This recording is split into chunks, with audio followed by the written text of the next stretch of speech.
Bonjour les amis, on se retrouve aujourd'hui pour la suite de nos histoires sur la série Les Contes de la forêt. Est-ce que quelqu'un se rappelle ce qui s'est passé? Qu'est-ce qu'on s'est dit la dernière fois? Est-ce que vous vous rappelez la dernière histoire? C'était l'histoire de Tien, le lièvre, et de Cool, la tortue. Aujourd'hui, ça va être la suite de l'histoire, la suite de l'affaire, dirais-je. Mais avant toute chose, je voudrais vous conseiller, une fois avant ou après avoir regardé l'histoire, de liker, puis après de partager. Liker, partager. Et pour ceux qui n'ont pas assez d'unité pour pouvoir lire l'histoire en live sur YouTube, si vous êtes par exemple au Cameroun, pensez à télécharger l'histoire sur votre ordinateur pour pouvoir la lire hors connexion. Et quand vous l'aurez à ce moment-là hors connexion, vous saurez, elle vous coûtera moins cher. C'est pas la peine d'essayer de lire l'histoire ou d'écouter l'histoire ou de regarder l'histoire directement sur YouTube.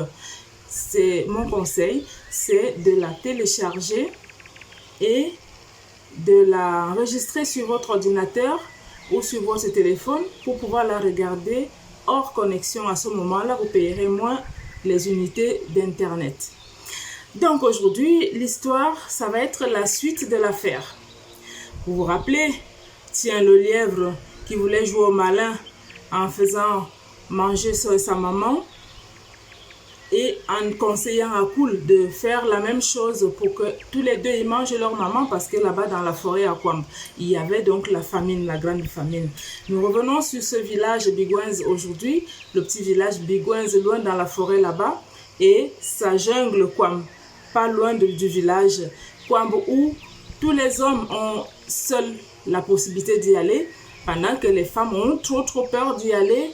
Parce que là-dedans, à Kwam, dans cette forêt, cette jungle, il y a des éléphants, des lions, des girafes, des chimpanzés, des gorilles, des grands animaux, des petits animaux, des insectes vénéneux, des insectes même carnivores, tout ce qui peut faire peur dans une jungle.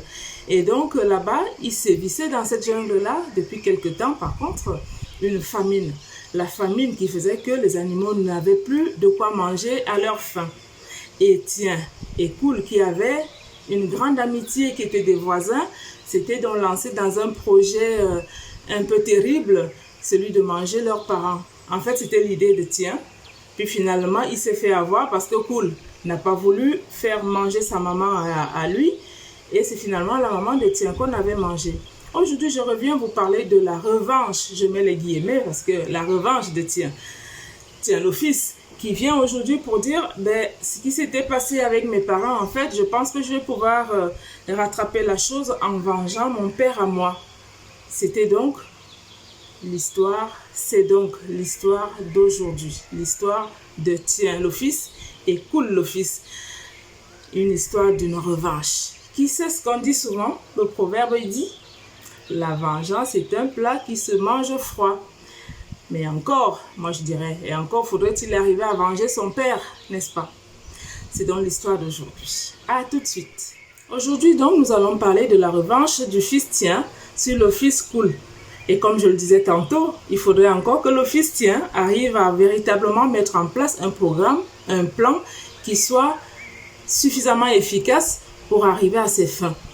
Et comme on sait à Kwam là-bas, dans cette jungle à côté de Bigwens, loin dans la forêt du Cameroun, du sud-est camerounais, dans cette forêt-là vivent tout plein d'animaux, toutes sortes d'animaux, tous ces animaux que vous voyez à la télévision ou dans les dessins animés, les chimpanzés, les gorilles, les singes, les lions, les girafes, les hippopotames dans les rivières, tous les animaux que vous pouvez imaginer, des méchants, des bons, des vicieux, des sages, des malins et des pas malins évidemment. Donc le problème c'est que Tien et toute sa famille avaient la même idée, c'est-à-dire se croyaient suffisamment malins pour pouvoir entraîner les idiots dans leurs pièges et pouvoir les avoir aussi facilement. Sauf que en face d'eux se trouvait Cool et sa famille qui étaient moulés pareil, mais en contre-exemple de Tien, c'est-à-dire que chez Cool, tout le monde est rusé, tout le monde est sage, tout le monde est l'exemple de la ruse.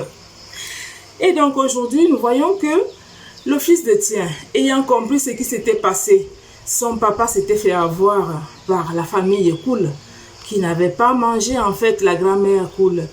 Et donc, Tiens, c'est dit, le fils Tiens, c'est dit, je vais avoir ces personnes-là, je vais renouer l'amitié avec la famille, et comme ça, un jour, je trouverai bien un moyen de prendre la revanche sur la famille de Koul. C'est comme ça que le fils Tiens réfléchissait tout ce temps-là en se disant comment je peux faire pour arriver à venger mon père. Entre-temps, la famine continuait à sévir dans la forêt, à Kwam. Toujours pas assez à manger pour tout le monde, toujours pas assez à boire. Les rivières se desséchaient peu à peu. C'était la grande sécheresse. L'herbe ne poussait pas assez pour nourrir les gens, pour ceux qui mangeaient les herbes. Et puis, un jour, le fils Koul, qui ne trouvait pas assez de nourriture pour sa famille, était allé en promenade dans la forêt en réfléchissant à une idée de comment il pourrait trouver à manger pour toute sa famille. Pendant ce temps, lui-même ne mangeait pas beaucoup. Tout ce qu'il arrivait à aller voler dans les champs des voisins, des humains, il le donnait à sa femme qui cuisinait pour les enfants et pour les parents aussi. Si bien que, tiens, c'est dit, il faut bien que je trouve une solution. Moi, j'arrive plus à manger personnellement, je maigris et pendant ce temps, je vois qu'à côté, Koul, ça va, il n'y a pas de souci, tous les animaux, ça va plus ou moins. Je sais pas comment ils font pour trouver à manger. Ben, maintenant, je vais pouvoir aussi réfléchir à la situation. Et puis, tiens, il a voulu s'adosser contre un arbre, le Moabi. Je vous ai parlé du grand arbre, le Moabi, c'est le roi de la forêt à Kwam. Cet arbre-là, au-dessus duquel il y avait un lion, ce fameux jour où le papa de Mouaga s'était fait dévorer dans la forêt. Parce que lui aussi, il avait été tenté à l'idée de s'adosser contre l'arbre Moabi pour pouvoir trouver un peu de repos. Donc le fils Tiens, qui était devenu un grand maintenant, c'est lui qui a amené à manger à la maison. Pendant qu'il réfléchissait à solutionner la famine dans la forêt, pour lui-même et sa famille, il s'était mis donc adossé contre le Moabi. Et tout d'un coup, il a senti comme quelqu'un qui lui parlait.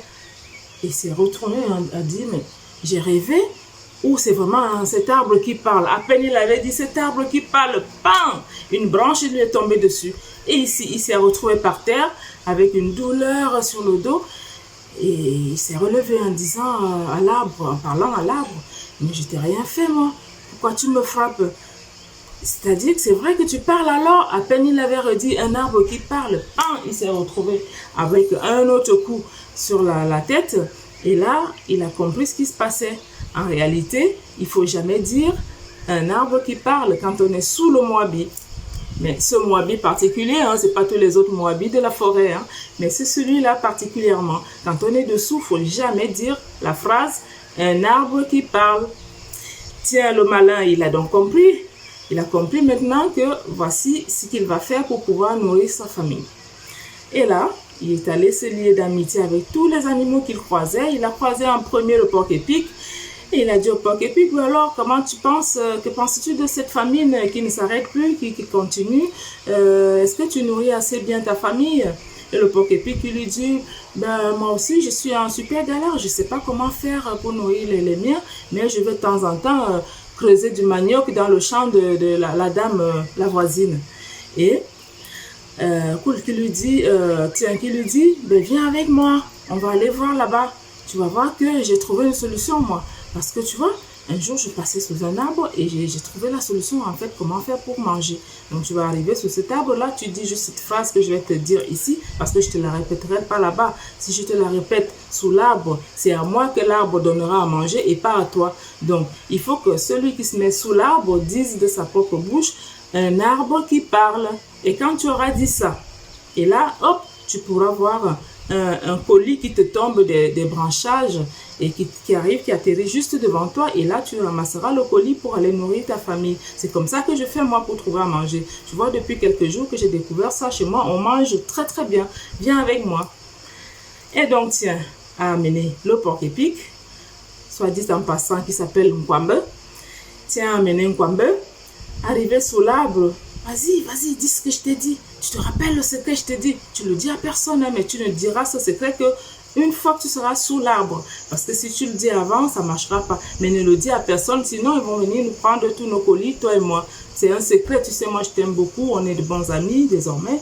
Donc dis ça, maintenant vas-y, dis ce que je t'ai dit tout à l'heure.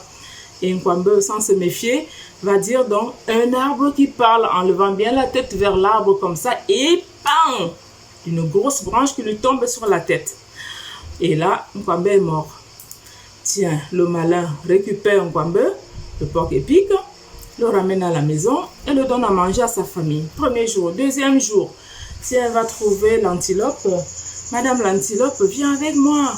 Comment s'appelle l'antilope? Vous allez me demander. L'antilope s'appelle Mpoule. Viens avec moi, j'ai trouvé un secret pour manger. Chez toi, vous avez faim aussi comme chez moi, je suppose. Puisque tout le monde a faim dans cette forêt, il n'y a plus assez à manger, il n'y a plus assez à boire. Viens, moi je suis partie, j'ai trouvé dans la forêt, tu sais, l'arbre Moabi, j'ai trouvé dans cet arbre-là une solution pour manger. C'est-à-dire que tu arrives sous l'arbre, tu lui dis juste la phrase que je vais te donner, ça c'est le sésame pour recevoir ton colis à manger. Tu arrives sous l'arbre, moi je ne serai pas loin, je t'accompagne, je te laisse à côté, puis je te laisse te servir. Donc tu arrives sous l'arbre, tu regardes bien en face d'une branche et tu dis un arbre qui parle. Et dès que tu auras dit ça, tu verras comment là, un colis va descendre du ciel pour que tu le ramènes chez toi pour nourrir ta famille. Et Mpoule, sans se méfier, est allé avec Tiens qui se met de l'autre côté, lui dit vas-y, dis ce que je t'ai dit, le secret, dis le sésame que je t'ai donné tout à l'heure. Et Mpoule, sans se méfier, lève le visage vers l'arbre, vise bien une grosse branche et dit un arbre qui parle. À peine il avait dit un arbre qui parle, bam, il s'est reçu une grosse branche sur la tête. Et là, mort par terre. Et là, Tiens qui se nourrit à nouveau, ramasse le cadavre de Mpoule, le ramène chez lui, le donne à manger à sa famille. Et donc chez Tiens, ça prospérait. Tous les jours, il y avait un animal de nouveau à tuer. Il avait amené le petit singe, le grand singe, le sanglier, le pangolin, tous les animaux que vous pouvez imaginer de la forêt. Et jusqu'au jour où il a croisé son voisin, son ancien ami, avec qui il était un petit peu embrouillé depuis que son père s'était fait avoir par le père de celui-là. Et c'est ainsi que il dit à Koul, alors chez toi ça va? Je vois que tu maigris, ça va là, vous mangez bien? Et Koul qui lui dit, ben ça n'a pas changé, c'est la même situation, hein. Chez toi vous avez faim, chez moi j'ai faim. Tout le monde a faim, il n'y a pas assez à manger dans la forêt depuis quelque temps et la situation commence à être véritablement inquiétante. Comment tu fais toi pour vivre? Je vois que tu as de l'embonpoint, comment tu fais? Et Tiens, bien sûr, qui n'attendait que cette question-là, qui lui dit, viens avec moi mon ami Koul. On a été des amis, c'est vrai que nos parents se sont embrouillés à une époque, ils ont eu des leurs différents, ça ne nous regarde pas. Toi et moi, on va aller où je viens de découvrir un moyen très efficace pour nourrir sa famille. Viens avec moi, tu vas voir. Et chemin faisant, Tiens qui lui explique, quand on va arriver sous cet arbre-là, tu sais, le grand Moabi qui est en plein milieu de la forêt Kwamblaba. Quand on arrive là, moi je te laisse aller sous l'arbre et tu vas dire le sésame que je vais te livrer maintenant. Parce qu'il faut un sésame pour recevoir ton colis de victuailles. Pour que tu reçoives un gros colis pour aller nourrir ta famille. Cet arbre-là est magique. Crois-moi sur parole. Je suis passée plusieurs fois devant cet arbre et tous les jours quand j'ai besoin, peu importe de ce que j'ai besoin, je vais sous l'arbre et je dis juste ce mot-là, cette phrase-là. Un arbre qui parle. Une fois que tu dis un arbre qui parle, tu sais ce qui t'arrive du ciel? Un grand colis comme ça que tu ne pourras même pas le transporter tellement il sera lourd. Je pourrais t'aider à transporter le colis pour ramener à ta famille. Je ne serai pas loin, je me tiendrai juste à côté pour te voir faire. En fait, il ne faut juste pas que tu oublies le mot magique, le sésame, pour recevoir ton colis et pouvoir aller nourrir les tiens. Ok, tu es d'accord? Tu veux faire ça? Oui, pas de problème, allons-y et tout. Voilà les deux amis qui s'en vont. Ils se retrouvent sous le Moabi. Tiens, l'amène jusqu'au pied du Moabi pour pas qu'il soit hors du champ de l'arbre et de ses grandes branches énormes parce qu'il avait son dessin caché derrière. En fait, son astuce, c'était d'amener cette fois-ci bien Koul au pied de l'arbre pour que la plus grosse branche de l'arbre lui tombe dessus. Et là, il lui dit, ben vas-y, dis ce que je t'ai dit tout à l'heure, dis le sésame. Tu te rappelles le sésame que je t'ai donné quand on venait? Et Koul, pendant que Tiens lui donnait délier son secret, lui, il n'arrêtait pas de réfléchir. Parce que Koul, c'est pas au premier mot qu'il prend les gens. Il veut comprendre pourquoi cette amitié tout si soudain, pourquoi ce secret si soudain, alors que, tiens, si c'était vrai alors qu'il avait découvert ce secret-là pour se nourrir aussi facilement devant l'arbre magique. Et pourquoi est-ce qu'il n'était pas venu par lui-même à la maison pour lui dire, tiens, viens mon ami, puisque bon, on enterre la hache de guerre, on oublie ce que nos parents ont eu comme différent. Aujourd'hui, viens, toi et moi, je viens de découvrir quelque chose, viens avec moi. Comme ça, je vais partager avec toi. Pourquoi il n'a pas eu cette idée? Il a attendu que c'est cool qu'il vienne lui poser la question, comment fais-tu pour manger?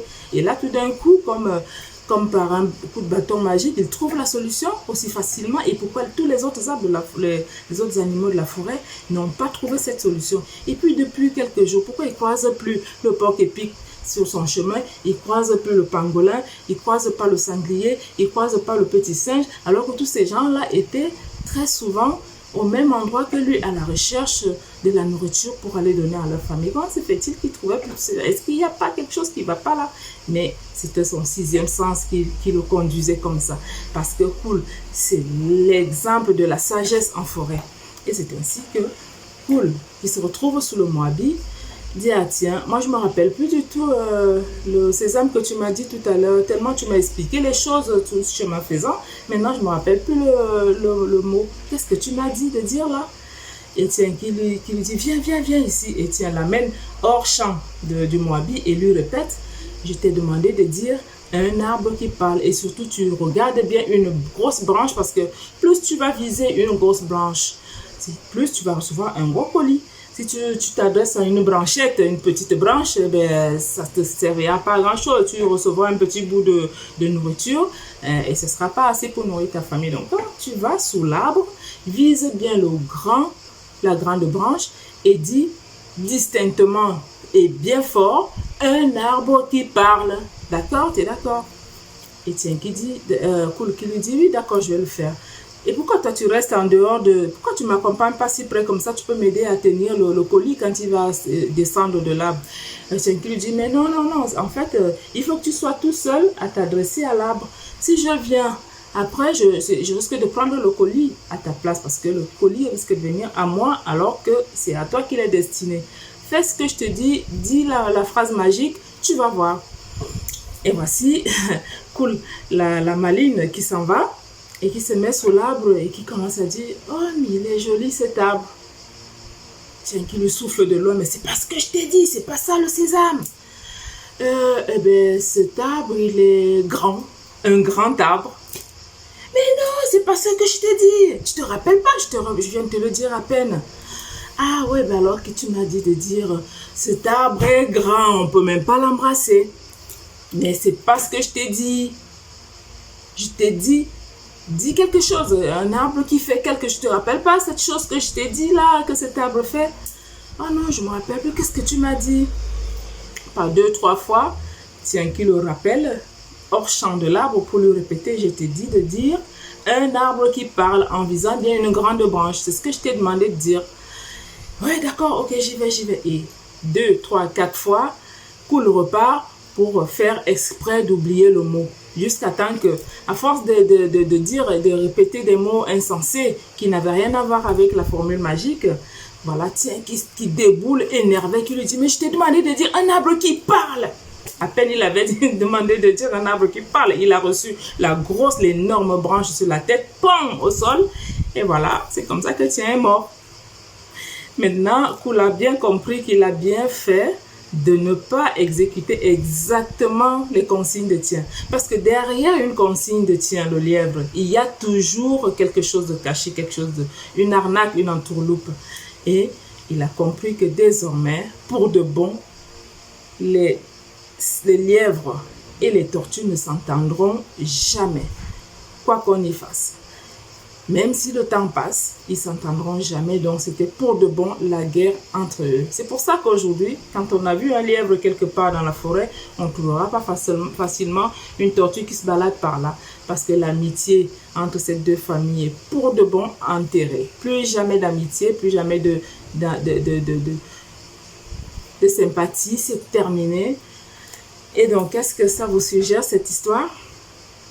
À mon avis, je pense qu'il faut se méfier.